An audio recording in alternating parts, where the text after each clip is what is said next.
Hello everyone, एक बार फिर से आप सभी का स्वागत है हमारे channel current affairs by Ravi पे। और ये है हमारी डेली करंट अफेयर्स की सीरीज़ जिसमें हम हर दिन most important top 12 current affairs को कवर करते हैं। और आज के सेशन में हम देखने वाले हैं 24 सितंबर 2025 के most important 12 current affairs. Friends, ये सारे क्वेश्चंस आपके लिए सेलेक्टेड ही लिए जाते हैं और यहाँ से डायरेक्टली एग्जाम में क्वेश्चंस आने की संभावना रहती है। ठीक है, तो मेरे साथ एंड तक ज़रूर बने रहिएगा। इन सेशंस की खासियत ये है कि हम हर सेशन में ना सिर्फ उस दिन के करंट अफेयर्स करते हैं बल्कि हम पिछला भी बहुत कुछ रिवाइज़ करते हैं। तो अगर आप पहली बार इस चैनल पे विजिट कर रहे हैं तो मैं आप सबसे ज़रूर रिक्वेस्ट करूँगी कि आप एटलीस्ट 15 दिन हमारे चैनल को दें और हमारे साथ 15 दिन इस सीरीज़ को करके देखें। डेफिनेटली इसका जो रिजल्ट है वो आप अपने अपकमिंग एग्जाम्स में देखेंगे और जो भी आप मॉक टेस्ट देते हैं उसमें भी देखेंगे किस तरह से आपका जो करंट अफेयर्स का स्कोर है वो बढ़ता जाएगा। ठीक है, तो चलिए बिना देरी करते हुए शुरू करते हैं। और हमेशा की तरह हम लोग क्लास की शुरुआत करते हैं क्विक रिवीजन के साथ, जिसमें हम एक दिन पुराना करंट अफेयर्स एक बार सरसरी निगाह से यहाँ पे रिवाइज करते हैं। तो कल का पहला क्वेश्चन था, भारत तिब्बत सीमा पुलिस यानी इंडो तिब्बतन बॉर्डर पुलिस, इसके नए महानिदेशक के रूप में किसे नियुक्त किया गया? तो इसके नए महानिदेशक बन गए हैं प्रवीण कुमार। इंपॉर्टेंट बात क्या है कि इन्होंने किसको रिप्लेस किया है? इन्होंने राहुल रसगोत्रा को रिप्लेस किया है। ठीक है, तो कई बार एग्जाम में ये भी पूछा जाता है, इसको याद रखिएगा। हैप्पी सिटी इंडेक्स 2025 के अनुसार दुनिया का सबसे खुशहाल शहर कौन सा है?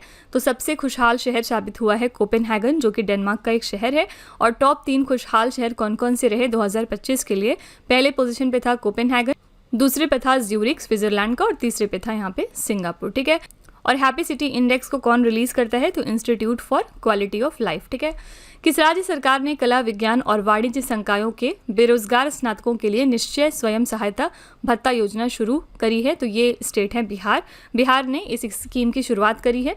इसमें क्या होगा कि जो भी 20 से 25 उम्र के नौजवान होंगे बिहार स्टेट में, उनको 2 साल तक के लिए बेरोजगार भत्ता दिया जाएगा 2000 रुपये पर मंथ के हिसाब से। ठीक है, 10वां आयुर्वेदा दिवस 2025 हमने कब मनाया? तो 23 सितंबर को मनाया। इस साल के लिए थीम क्या रखी गई थी? जन और धरती के लिए आयुर्वेदा। कहाँ पर मनाया गया है? तो याद रखिएगा अखिल भारतीय आयुर्वेदा संस्थान में, जो कि गोवा में है। केंद्रीय औद्योगिक सुरक्षा बल के नए महानिदेशक के रूप में किसे नियुक्त किया गया? तो इसके नए महानिदेशक बने हैं मिस्टर प्रवीर रंजन। इन्होंने किसको रिप्लेस किया है? इन्होंने रिप्लेस किया है रजविंदर सिंह भाटी को। ठीक है, इसको रिप्लेस करके अब ये इसके नए महानिदेशक बन गए हैं। ग्लोबल डिजिटल नोमैड रिपोर्ट 2025 में भारत को कौन सा स्थान मिला है? तो भारत को इसमें 38वां स्थान मिला है 64 देशों में से। ठीक है, 38 आउट ऑफ 64। टॉप 3 देश कौन से रहे? पहले पे था स्पेन, दूसरे पे था नीदरलैंड और तीसरे पे था यहाँ पे उरुग्वे। इसको कौन रिलीज करता है? इसको रिलीज करता है वैश्विक नागरिक समाधान। ठीक है, सितंबर 2025 में शून्य मातृ मृत्यु दर प्राप्त करने वाला भारत का पहला केंद्र शासित प्रदेश कौन सा है? तो ये बन गया है पुडुचेरी। और यहाँ पे मातृ मृत्यु दर हम कैसे नापते हैं? तो डिलीवरी के बाद 42 डेज के अंदर अंदर अगर माता की यानी जो जननी है उनकी डेथ हो जाती है तो उसको हम मृत्यु में कंसीडर करते हैं।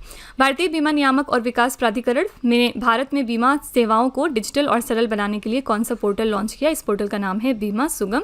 अंतर्राष्ट्रीय लोकतंत्र दिवस पर democracies heartland inside the battle for power in south Asia नाम की पुस्तक का विमोचन किया गया। इस पुस्तक के लेखक कौन है? इसको लिखा है SY कुरैशी ने। Mega engineering and infrastructures limited Bharat का पहला निजी क्षेत्र का रणनीतिक पेट्रोलियम भंडार कहाँ स्थापित करेगी? ये स्टैब्लिश होगा पादुर, कर्नाटका में। फिर है सितंबर 2025 में किस राज्य सरकार ने सभी नगर पालिका परिषदों और नगर पंचायतों में उद्यान विकसित करने के लिए नमो उद्यान नाम की पहल शुरू करी है? कहाँ से शुरू करी है? तो आंसर हो जाएगा महाराष्ट्र स्टेट से। T20 अंतर्राष्ट्रीय क्रिकेट में 100 विकेट लेने वाले पहले भारतीय कौन बन गए हैं? इनका नाम है अर्शदीप सिंह। ये कमाल इन्होंने दिखाया है एशिया कप 2025 में, जबकि इनका मैच खेला जा रहा था अगेंस्ट द कंट्री ओमान। ठीक है, तो ये मोस्ट इंपॉर्टेंट हमारे कल के 12 क्वेश्चन थे। अगर आप इनको डिटेल में समझना चाहते हैं तो आप हमारा कल का करंट अफेयर्स रेफर कर सकते हैं, चैनल पे आपको मिल जाएगा। चलिए अब शुरू करते हैं हम अपना आज का सेशन। और आगे बढ़ने से पहले फ्रेंड्स, मैं आपको यहाँ पे एक छोटी सी इन्फॉर्मेशन देना चाहूँगी। हमारी जो अगस्त मंथ की मंथली ई बुक है करंट अफेयर्स की, वो रिलीज़ कर दी गई है। और साथ ही लास्ट 8 महीने के जो करंट अफेयर्स की ई बुक है वो भी अवेलेबल है हमारी वेबसाइट www.ravibookspdf.com पर। तो अगर आप इंटरेस्टेड हैं तो आप इस वेबसाइट पे जाके इन ई बुक्स को परचेज़ कर सकते हैं। यहाँ पे मैं आपको छोटा सा सैम्पल भी दिखा देती हूँ ई बुक का अपने। ये अगस्त मंथ की करंट अफेयर्स की ई बुक है, जिसमें आप देख सकते हैं कि हर क्वेश्चंस को किस तरह से डिटेल में एक्सप्लेन किया गया है विद इंपॉर्टेंट पॉइंट। यहाँ पे पिक्चर वगैरह भी हम दे देते हैं ताकि आपको याद करने में आसानी हो सके, ठीक है। तो अगर आप किसी भी वनडे एग्जाम की प्रिपरेशन कर रहे हैं तो आप इन ई बुक्स को ज़रूर कंसिडर करिएगा, हमारी वेबसाइट पर ज़रूर विजिट करिएगा। चलिए आज का सेशन हम शुरू करते हैं पहले क्वेश्चन के साथ। सितंबर 2025 में दादा साहब फाल्के पुरस्कार 2023 से किसे सम्मानित किया गया? Very very important question. Dada Saheb Phalke award किसको दिया गया है सितंबर 2025 में? आंसर हो जाएगा यहाँ पे डी ऑप्शन, मोहनलाल को, ठीक है। तो 71वां ये दादा साहब फाल्के पुरस्कार लाइफ टाइम अचीवमेंट पुरस्कार था। किसे मिला है? तो मलयालम के सुपरस्टार हैं मोहनलाल। किसने प्रदान किया? तो राष्ट्रपति हमारी द्रौपदी मुर्मू जी ने। पुरस्कार की प्रकृति क्या है? ये सिनेमा जगत में देश का सर्वोच्च सम्मान है, ठीक है। 70वां जो Dada Saheb Phalke life time achievement पुरस्कार था 2022 का, ये दिया गया था मिथुन चक्रवर्ती को, और इसके पहले वाला जो एडिशन था वो दिया गया था वहीदा रहमान को 2021 में, ठीक है। तो आप देख सकते हैं यहाँ पे। अगर हम वापस ऑप्शंस में आए तो यहाँ पे ऑप्शन में हैं आशा पारेख, रजनीकांत और मिथुन चक्रवर्ती। याद रखिएगा ये सारे लोग जो हैं इन सबको मिल चुका है दादा साहेब फाल्के अवार्ड, ठीक है। आशा पारेख की बात करें तो इनको जो है 68th एडिशन मिला था दादा साहेब फाल्के अवार्ड का। रजनीकांत की यहाँ पे बात करेंगे तो इनको 67th एडिशन मिला था इसका, और मिथुन चक्रवर्ती को हमने पीछे देखा कि इनको 70th एडिशन जो है वो दादा साहब फाल्के अवार्ड का मिला था, ठीक है। तो ये सारे ही लोग जो ऑप्शंस में दिए गए हैं ये सब के सब इसके अवार्डीज़ हैं। आइए पुरस्कार और सम्मान की लिस्ट को हम रिवाइज करते हैं 2025 के लिए। विश्व खाद्य पुरस्कार इस साल का दिया गया है डॉक्टर मारिया अंगेला हंगरिया को। 34वां सरस्वती सम्मान दिया गया है भद्रेश दास को। एबल पुरस्कार किस सेक्टर में दिया जाता है? तो मैथमेटिक्स के फील्ड में, और ये इस साल दिया गया है मसाकी काशीवारा को। World press photo of the year दिया गया है समर अबू एलोफ को। अंग्रेजी भाषा श्रेणी में साहित्य अकादमी अनुवाद पुरस्कार 2024 दिया गया है अनीसुर रहमान को, ठीक है, अंग्रेजी भाषा की श्रेणी में। संगीत कलानिधि पुरस्कार दिया गया है RK श्रीराम कुमार को। स्टॉकहोम जल पुरस्कार के विनर रहे गुंटर ब्लॉशेल। 59th एडिशन का ज्ञानपीठ पुरस्कार इस साल दिया गया है विनोद कुमार शुक्ला को। यूके की सरकार द्वारा जो लाइफ टाइम अचीवमेंट पुरस्कार दिया जाता है वो इस साल मिला है चिरंजीवी को। और महाराष्ट्र भूषण पुरस्कार जो बार बार वनडे एग्जाम में पूछा जाता है, इस साल के लिए इसके विनर हैं मिस्टर राम सुतार, ठीक है। तो ये इंपॉर्टेंट लिस्ट हो गई आपकी पुरस्कार और सम्मान से रिलेटेड। लेकिन अगर आप इनको और ज़्यादा डिटेल में पढ़ना चाहते हैं, यानी 2025 में जितने भी इंपॉर्टेंट अवार्ड्स एंड ऑनर्स के क्वेश्चन बनते हैं, अगर आप उन सबको कवर करना चाहते हैं तो उसका जो है एक सेपरेट वीडियो आपको हमारे channel current affairs by Ravi पे मिल जाएगा, आप उसको जाके देख सकते हैं। अगला क्वेश्चन है यहाँ पे, रक्षा मंत्री राजनाथ सिंह ने आत्मनिर्भर भारत पहल के तहत अफ्रीका में पहले भारतीय रक्षा विनिर्माण संयंत्र का उद्घाटन किस देश में किया है? कौन सी अफ्रीकन कंट्री में? हमारे डिफेंस मिनिस्टर राजनाथ सिंह जी ने इनॉग्रेट किया है पहला इंडिया का defence manufacturing plant under the आत्मनिर्भर भारत इनिशिएटिव। तो ये कहाँ पर इनॉग्रेट किया है? आंसर है मोरक्को की कंट्री में। मोरक्को की लोकेशन आप यहाँ पर देख सकते हैं, अफ्रीका में लोकेटेड है। तो रक्षा मंत्री राजनाथ सिंह ने आत्मनिर्भर भारत पहल के तहत 22 सितंबर 2025 को अफ्रीका में भारत का पहला रक्षा विनिर्माण संयंत्र मोरक्को में उद्घाटित किया है। ये जो संयंत्र है ये टाटा एडवांस सिस्टम्स द्वारा बेरेचिट में स्थापित किया जा रहा है, और इसमें wheeled armed platform 8x8 armed वाहनों का निर्माण होगा, ठीक है। मोरक्को की बात करेंगे तो इसकी राजधानी है रबात, मुद्रा है मोरक्कन दिरहम, राजा है मोहम्मद 6 और प्रधानमंत्री हैं अजीज अखानौच, ठीक है। तो ये पहला इंडिया का डिफेंस मैन्युफैक्चरिंग प्लांट है अंडर द आत्मनिर्भर भारत इनिशिएटिव, जो कि मोरक्को में बनाया जाएगा। आत्मनिर्भर भारत कब लॉन्च किया गया था? तो 2020 में, ठीक है। किसने लॉन्च किया था? हमारे प्राइम मिनिस्टर नरेंद्र मोदी जी ने। अगला क्वेश्चन है, एशियाई कैडेट कप 2025 की मेज़बानी कौन सा राज्य कर रहा है? तो एशियन कैडेट कप 2025 को होस्ट करेगा इस साल उत्तराखंड, ठीक है। उत्तराखंड के मुख्यमंत्री हैं पुष्कर सिंह धामी, और इन्होंने हल्द्वानी में एशियाई कैडेट कप 2025 का उद्घाटन किया। ये जो प्रतियोगिता है ये फेंसिंग एसोसिएशन ऑफ इंडिया द्वारा आयोजित इंदिरा गांधी अंतर्राष्ट्रीय खेल स्टेडियम नई दिल्ली में आयोजित की जा रही है। याद रखिएगा कि ये भारत में आयोजित पहली अंतर्राष्ट्रीय तलवारबाजी प्रतियोगिता है जिसमें 250 से अधिक एथलीट भाग ले रहे हैं, ठीक है। तो ये कहाँ पर ऑर्गेनाइज किया जाएगा? उत्तराखंड में। इसी के साथ आप ज़रूर याद रखिएगा कि इंडिया जो है जो first women's blind T20 world cup होने वाला है उसको होस्ट करेगा, ठीक है। तो जो पहली बार blind women's T20 world cup होगा उसको कौन सी कंट्री होस्ट करेगी? आंसर है यहाँ पे इंडिया। अगला क्वेश्चन है, अंतर्राष्ट्रीय सांकेतिक भाषा दिवस 2025 कब मनाया गया? तो इंटरनेशनल साइन लैंग्वेज डे हमने सेलिब्रेट किया है 23 सितंबर को। तो अंतर्राष्ट्रीय सांकेतिक भाषा दिवस हर साल इसी दिन मनाई जाती है। उद्देश्य क्या है, जो भी बधिर लोग हैं उनके मानव अधिकारों की प्राप्ति के लिए सांकेतिक भाषाओं और बधिर संस्कृति के संरक्षण के बारे में जागरूकता करना। चयन का कारण क्या है, 23 सितंबर ही क्यों डेट रखी गई है, क्योंकि इसी दिन 1951 में विश्व बधिर संघ की स्थापना हुई थी। ठीक है, थीम क्या रखी गई इस साल के लिए, सांकेतिक भाषा अधिकारों के बिना कोई मानवाधिकार नहीं, यानी no human rights without the sign language rights. ठीक है, करेक्ट आंसर हो जाएगा 23 सितंबर। और जो डेज़ हैं मैं आपको बार बार रिवाइज करवाती हूँ कि 20 सितंबर को हम क्या मनाते हैं, इंटरनेशनल रेड पांडा डे हमने इस साल सेलिब्रेट किया। मैं आपको बार बार ये चीज़ ध्यान दिला रही हूँ कि इस दिन हम मनाते नहीं हैं, बल्कि इस साल हमने इसको मनाया है। क्यों? क्योंकि जो 3rd सैटरडे था सितंबर मंथ का, वो इसी दिन पड़ा था। अदरवाइज़ ये दिन चेंज होता रहता है। ठीक है, 22 सितंबर को हम क्या मनाते हैं, इस दिन हम वर्ल्ड राइनो डे को मनाते हैं, राइनोज़ के बारे में बात करते हैं। और 21 सितंबर को हम बात करते हैं पीस के बारे में, यानी इंटरनेशनल डे ऑफ पीस हम मनाते हैं। ठीक है, अगला क्वेश्चन है, सितंबर 2025 में प्रधानमंत्री मोदी ने किस गांव को भारत का चौथा पूर्ण सौर ग्राम यानी सोलर विलेज के रूप में समर्पित किया है? तो कौन सा विलेज है जो कि प्राइम मिनिस्टर मोदी जी ने डिक्लेयर किया as India's 4th fully solar village? Correct answer यहाँ पे हो जाएगा आपका बी ऑप्शन, धोरडो, गुजरात। ठीक है, तो प्रधानमंत्री मोदी जी ने धोरडो को गुजरात के चौथे सौर गांव के रूप में समर्पित किया। धोरडो कच्छ जिले में स्थित है, जो पूरी तरह से सौर ऊर्जा से संचालित हो रहा है। प्रधानमंत्री सूर्य घर मुफ्त बिजली योजना के तहत गांव के सभी 81 घरों में 177 किलोवाट क्षमता के सोलर रूफटॉप लगा दिए गए हैं। गुजरात में धोरडो से पहले ये 3 गाँव पूरी तरह से सौर ऊर्जा पर निर्भर हो चुके हैं। यानी धोरडो के पहले कौन कौन से विलेज हैं जो कि पूरी तरह से सौर ऊर्जा से संचालित होते हैं? तो पहला है यहाँ पे मोढेरा। ठीक है, ये मेहसाणा जिला में है और ये भारत का पहला 24/7 सौर ऊर्जा संचालित गांव है। दूसरा है सुखी खेड़ा जिले का और तीसरा है बनासकांठा जिले का मसाली। ठीक है, तो ये चारों नाम आपको ज़रूर याद रखने हैं। इसी के साथ अगर हम बात करें इंटरनेशनल सोलर अलायंस की, तो इसका हेडक्वार्टर कहाँ पर है? गुरुग्राम, हरियाणा में। ठीक है, और यहाँ पे इस साल 2025 में इससे रिलेटेड एक मोस्ट इंपॉर्टेंट करंट अफेयर्स आया था कि 107th नेशन कौन है जिसने ISA को ज्वाइन किया था? तो ये है मोल्डोवा कंट्री। ठीक है, ये फुल टाइम मेंबर हो गया है इंटरनेशनल सोलर अलायंस का 107th नंबर का। अगला क्वेश्चन है, सितंबर 2025 में राजस्व खुफिया निदेशालय ने मादक पदार्थों की तस्करी के विरुद्ध कौन सा ऑपरेशन चलाया है? इस ऑपरेशन का नाम था ऑपरेशन वीड आउट। ठीक है, डी ऑप्शन सही हो जाएगा। तो ऑपरेशन वीड आउट जो है वो राजस्व खुफिया निदेशालय द्वारा अगस्त से लेकर सितंबर 2025 में चलाया गया। इस अभियान में हुआ क्या था, जो मादक पदार्थ के तस्कर हैं और उनके फाइनेंसर हैं समेत कई लोगों को गिरफ्तार किया गया। राजस्व खुफिया निदेशालय ने थाईलैंड से भारत में हाइड्रोपोनिक वीट की तस्करी पर विशेष रूप से कड़ी कार्रवाई की थी। ओके, यहाँ पे राजस्व खुफिया निदेशालय यानी डायरेक्टोरेट ऑफ रेवेन्यू इंटेलिजेंस की बात करेंगे तो एक भारतीय खुफिया एजेंसी है और इसका गठन हुआ था 1957 में। मुख्यालय इसका कहाँ पर है? तो नई दिल्ली, भारत में है। ठीक है, यहाँ पे कुछ और ऑप्शंस देख लेते हैं। पहला है यहाँ पे ऑपरेशन रेनबो, ये 2004 का ऑपरेशन है, थोड़ा पुराना ऑपरेशन है और इसको इजराइल कंट्री ने लॉन्च किया था। कहाँ पे? रफा में। ठीक है, तो ये आपके लिए उतना रेलेवेंट नहीं है, लेकिन ऑप्शन को हम क्योंकि चेक करते हैं तो एक बार देख लेते हैं। दूसरा है ऑपरेशन प्रहार। ऑपरेशन प्रहार में जो है वो माइस्ट यानी जो नक्सलवाद होते हैं उनको टारगेट किया गया था। ये 2024 का आपका ऑपरेशन है जिसको लॉन्च किया था CRPF ने छत्तीसगढ़ पुलिस के साथ मिलकर। ठीक है, ऑपरेशन स्वप्न है, थर्ड ऑप्शन है और ये कोई भी ऑपरेशन नहीं है, ये ऐसे ही नाम दे दिया गया है, ये किसी भी तरह का इंपॉर्टेंट ऑपरेशन नहीं है। यहाँ पे चलिए हम कुछ प्रमुख ऑपरेशन भी एक बार रिवाइज करते हैं।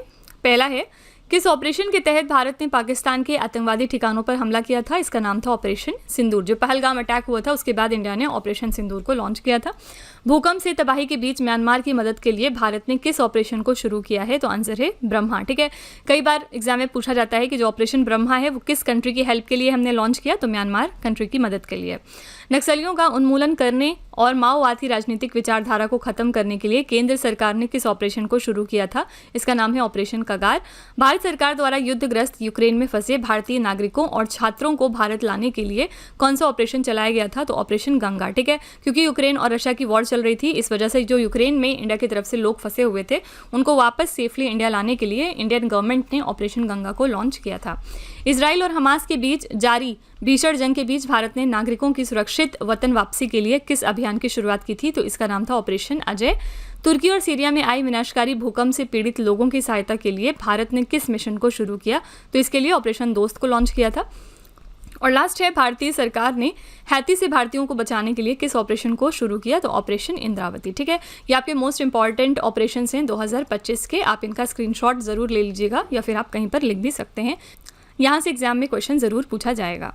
अगला क्वेश्चन है, सितंबर 2025 में किस देश ने फिलिस्तीन को औपचारिक रूप से एक संप्रभु राष्ट्र के रूप में मान्यता दी है? वेरी इंपॉर्टेंट क्वेश्चन, क्योंकि हम जानते हैं कि इजराइल और फिलिस्तीन की कैसी वॉर चल रही है, और इसके बाद ऑस्ट्रेलिया, ब्रिटेन, कनाडा, पोर्तुगल, ये सारी कंट्रीज़ ने फिलिस्तीन को फॉर्मली रिकॉग्नाइज कर लिया है एज अ सॉवरेन नेशन। तो ब्रिटेन, कनाडा, ऑस्ट्रेलिया और पुर्तगाल ने 21 सितंबर 2025 को फिलिस्तीन को औपचारिक रूप से एक संप्रभु राष्ट्र के रूप में मान्यता दी है। ये एक महत्वपूर्ण वैश्विक राजनीतिक कदम है जो गाजा संघर्ष और वेस्ट बैंक में इजरायली बस्तियों के बढ़ते निर्माण के बीच में आया है। ठीक है, फिलिस्तीन की यहाँ पे बात करेंगे तो इसको औपचारिक रूप से 2 मुख्य क्षेत्रों में विभाजित किया जाता है। पहला है वेस्ट बैंक और दूसरा है गाजा पट्टी। राजधानी इसकी यरूशलेम, ठीक है, और प्रशासनिक केंद्र इसकी है रामलला। ठीक है, तो यहाँ पे सारे ही देश हैं ये, ब्रिटेन, कनाडा, ऑस्ट्रेलिया और पोर्तुगल, जिन्होंने फ़लस्तीन को रिकॉग्नाइज कर लिया गया है। इजराइल की यहाँ पे बात करेंगे तो इजराइल और ईरान की इस साल बहुत ज़्यादा वॉर चली थी, और यहाँ से भी क्वेश्चन एग्जाम में पूछा जा सकता है। सिर्फ एक इंपॉर्टेंट क्वेश्चन मैं आपको यहाँ पे बताते चलूँ कि जो इजराइल ने ऑपरेशन लॉन्च किया था ईरान के अगेंस्ट में, उसका नाम था ऑपरेशन राइजिंग लॉयन। ठीक है, राइजिंग लॉयन जो है वो ऑपरेशन किसने लॉन्च किया था? इजराइल ने ईरान के खिलाफ, और उसके बाद जो है वो ऑपरेशन ट्रू प्रॉमिस जो है लॉन्च किया था ईरान ने इजराइल के खिलाफ। ठीक है, तो दोनों ऑपरेशंस के नाम आपको याद होने चाहिए। अगला क्वेश्चन है, बुसान अंतर्राष्ट्रीय फिल्म महोत्सव में फेस ऑफ एशिया पुरस्कार से किस भारतीय अभिनेत्री को सम्मानित किया गया है? तो फेस ऑफ एशिया अवार्ड किसको दिया गया है बुसान इंटरनेशनल फिल्म फेस्टिवल में? आंसर हो जाएगा सी ऑप्शन, हुमा कुरैशी। ये अभिनेत्री हैं, इनको 30वें बुसान इंटरनेशनल फिल्म फेस्टिवल में Marie Claire Asia star awards के तहत फेस ऑफ एशिया पुरस्कार से नवाजा गया।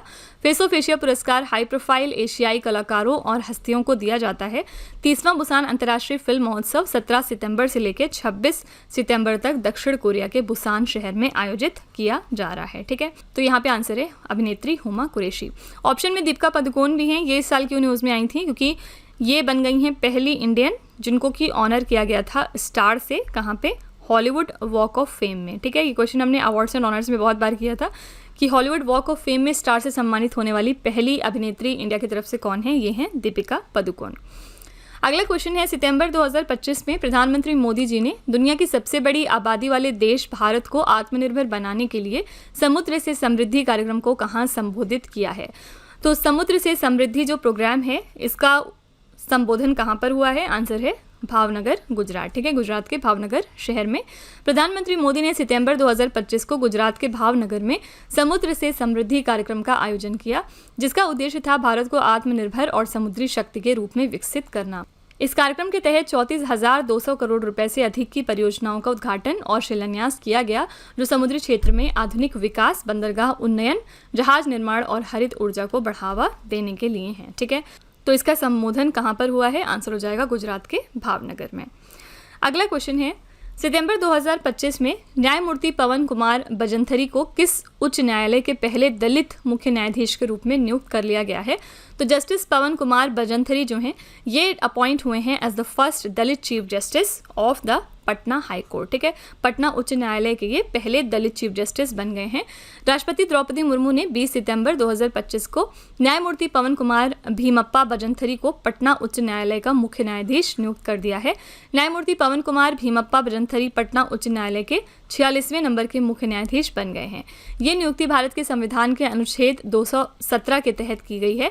इससे पहले वो पटना उच्च न्यायालय में न्यायाधीश के रूप में कार्यरत थे। ठीक है, तो पटना उच्च न्यायालय की बात करेंगे तो इसकी स्थापना हुई थी 1916 में और मुख्य पीठ इसकी है पटना, राज्य क्षेत्रीय अधिकारिता है बिहार। ओके, यहाँ पे एक और इम्पॉर्टेंट करंट अफेयर्स है मध्य प्रदेश हाई कोर्ट से रिलेटेड। यहाँ पे इसके नए चीफ जस्टिस बन गए हैं जस्टिस संजीव सचदेवा। ठीक है, आपको याद रखना है कि जस्टिस संजीव सचदेवा जो है वो मध्य प्रदेश के नए चीफ जस्टिस बन गए हैं, मध्य प्रदेश हाई कोर्ट के नए चीफ जस्टिस बन गए हैं। ठीक है, इसी के साथ हमारे चीफ जस्टिस ऑफ इंडिया भी इसी साल नए नियुक्त हुए हैं और इनका नाम क्या है? जस्टिस BR गवाई। ओके, और जस्टिस BR गवाई जो हैं ये हमारे 52nd नंबर के चीफ जस्टिस ऑफ इंडिया हैं जो कि इसी साल अपॉइंट हुए हैं।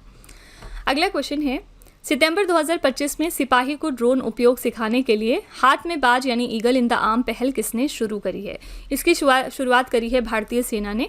हाथ में बाज भारतीय सेना की एक नई पहल है जिसमें हर सैनिक को हथियार के साथ साथ ड्रोन चलाने का प्रशिक्षण दिया जाएगा। पर्पस है आधुनिक युद्ध में ड्रोन की बढ़ती भूमिका को ध्यान में रखते हुए प्रत्येक सैनिक की युद्ध क्षमता को बढ़ाना। ठीक है, लास्ट क्वेश्चन है, भारत की पहली आर्चरी प्रीमियर लीग का ब्रांड एम्बेसडर किसे बनाया गया है? इंडिया की फर्स्ट आर्चरी प्रीमियर लीग के लिए ब्रांड एम्बेसडर कौन बने हैं? आंसर हो जाएगा रामचरण। ठीक है, तो भारत की पहली आर्चरी प्रीमियर लीग है जिसका शुभारंभ ये कहाँ पर हुआ? नई दिल्ली में। पर्पस क्या है? ग्रामीण प्रतिभाओं को अंतर्राष्ट्रीय मंच देना।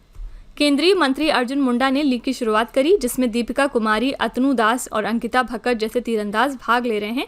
रामचरण को इस लीग का ब्रांड एम्बेसडर बनाया गया है। ऑप्शन में और क्या क्या है? विकी कौशल। विकी कौशल बहुत सारी चीज़ों के ब्रांड एम्बेसडर हैं, इसमें से स्पेशली क्या किस चीज़ के हैं? तो टाटा मोटर्स के। फिर दीपिका पदुकोण भी बहुत सारी कंपनीज़ की ब्रांड एम्बेसडर हैं और इम्पॉर्टेंट है इसमें से एशियन पेंट्स वगैरह इसको जो है वो प्रमोट करती हैं। और अर्जुन रामपाल की बात करेंगे तो ये जो हैं जिलेट के ब्रांड एम्बेसडर हैं, जिलेट को प्रमोट करते हैं। इसी तरह से और भी चीज़ें हैं। ठीक है, तो इसी के साथ फ्रेंड्स हमारा सेशन यहाँ पे कंप्लीट होता है। आई रियली होप कि आपको सेशन पसंद आया होगा। हमेशा की तरह लास्ट में आपके लिए हम छोटा सा एक टेस्ट भी रखते हैं जिसमें आपको 3 क्वेश्चंस दिए जाते हैं ताकि आप खुद को एनालाइज कर सकें, आप ये देख सकें कि आपने कितना समझा है, कितना पढ़ा है। तो पहला क्वेश्चन है आज का, रक्षा मंत्री राजनाथ सिंह ने आत्मनिर्भर भारत पहल के तहत अफ्रीका में पहले भारतीय रक्षा विनिर्माण संयंत्र का उद्घाटन किस देश में किया? दूसरा क्वेश्चन है, अंतर्राष्ट्रीय सांकेतिक भाषा दिवस 2025 हमने कब मनाया? और तीसरा क्वेश्चन है, सितंबर 2025 में दादा साहब फाल्के पुरस्कार 2023 से किसे सम्मानित किया गया? तो ये 3 क्वेश्चंस आपके लिए होमवर्क हैं, आपको इनका जवाब जो है वो कमेंट सेक्शन में जाके लिखना है। तो इसी के साथ फ्रेंड्स हमारा सेशन यहाँ पर वाइंड अप होता है। आपको आज की क्लास कैसी लगी, आप इसका फीडबैक ज़रूर दीजिएगा कमेंट सेक्शन में। और अगर आपको लगता है कि इसमें किसी इंप्रूवमेंट की ज़रूरत है, कहीं आप कोई सजेशन देना चाहते हैं, तो वो भी आप कमेंट में जाके लिख सकते हैं। तो इसी तरह के बेस्ट क्वालिटी कंटेंट और अच्छी प्रिपरेशन के लिए हमारे चैनल के साथ जुड़े रहिए। मिलते हैं अगले लेक्चर में एक और इम्पॉर्टेंट टॉपिक के साथ। Till then stay tuned. Thank you so much for watching. Also don't forget to like, share and subscribe our channel. यहाँ पे मैं आपको एक छोटी सी इन्फॉर्मेशन देना चाहती हूँ। इन केस अगर आप इंग्लिश मीडियम को प्रेफर करते हैं, यानी कि अगर आप करंट अफेयर्स और जीएस की क्लासेस इंग्लिश मीडियम में करना चाहते हैं, तो आप हमारे चैनल रवि अदिति क्लासेस को ज़रूर सब्सक्राइब करिए। यहाँ पे आपको best quality content English medium में मिल जाएगा, जिसमें पढ़ाने का जो माध्यम है वो बाइलिंगुअल होगा। इसके अलावा अगर आपको बुक्स चाहिए प्रिंटेड फॉर्मेट में, तो आप हमारी वेबसाइट www.raviaditipublication.com को विजिट कर सकते हैं। यहाँ पर आपको डिफरेंट बुक्स मिल जाएंगी, जैसे कि जीके जीएस की 1 लाइनर 25,000 प्लस एग्जाम फैक्ट की बुक है, फिर जनरल नॉलेज 2025, इसके अलावा एनसीईआरटी नोट्स वगैरह। और ये सारी बुक्स आपके घर तक डिलीवर की जाएंगी। तो आप ज़रूर एक बार इस वेबसाइट पे जाके बुक्स को चेकआउट करिएगा। इसमें से जो भी आपको पसंद आए वो आप इस वेबसाइट से परचेज कर सकते हैं। आप में से अगर कोई इंटरेस्टेड है ई बुक परचेज करने में, तो उसके लिए हमारी वेबसाइट है www.ravibookspdf.com। ये जो बुक्स हैं ये आपको ईमेल के थ्रू इंस्टेंटली डिलीवर की जाएंगी। यहाँ पर आप देख सकते हैं कि करंट अफेयर्स की हिंदी मीडियम बुक अवेलेबल है, जिसमें कि लास्ट 5 मंथ के करंट अफेयर्स होंगे। और इसके साथ साथ यहाँ पे ईयरली बुक और मंथली बुक भी होगी। रवि सर की 11,000 प्लस जीके जीएस की बुक है, जिसमें प्रीवियस ईयर क्वेश्चंस हैं हिंदी मीडियम में। तो आप एक बार इनको भी चेकआउट करिएगा इस वेबसाइट पे जाके, और जो भी आपको पसंद होंगी वो आप वेबसाइट से परचेज कर सकते हैं। साथ ही हमारा मोबाइल एप्लीकेशन भी है, ये है रवि स्टडी ऐप। आप इसको भी इंस्टॉल कर सकते हैं अपने फ़ोन में। यहाँ पर आपको बहुत सारे फीचर्स मिलेंगे, जैसे कि 25,000 प्लस जीएस की टेस्ट सीरीज अवेलेबल है। फ्री पीडीएफ यहाँ से आपको डाउनलोड करने का ऑप्शन दिया जाएगा। करंट अफेयर्स के नोट्स अवेलेबल हैं, यूट्यूब वीडियो नोट्स भी होंगे। इन सब चीज़ों के साथ साथ ई बुक्स हैं, जीएस नोट्स हैं, करंट अफेयर्स की टेस्ट सीरीज़ है, और जीके और करंट अफेयर्स का विजेता बैच भी यहाँ पर क्रिएट किया गया है। तो आप इसको भी अपने फ़ोन में इंस्टॉल कर सकते हैं और इन सभी चीज़ों का फ़ायदा उठा सकते हैं। और सारी वीडियोस एंड ई बुक से रिलेटेड जो भी इन्फॉर्मेशन या अपडेट होगी वो आपको मिलेगी हमारे Telegram channel current affairs by Ravi पे। तो इसको भी आप ज़रूर ज्वाइन कर लीजिएगा, जिससे कि आप अपडेटेड रहें हमारे सारे न्यू लॉन्चेस और बुक्स से।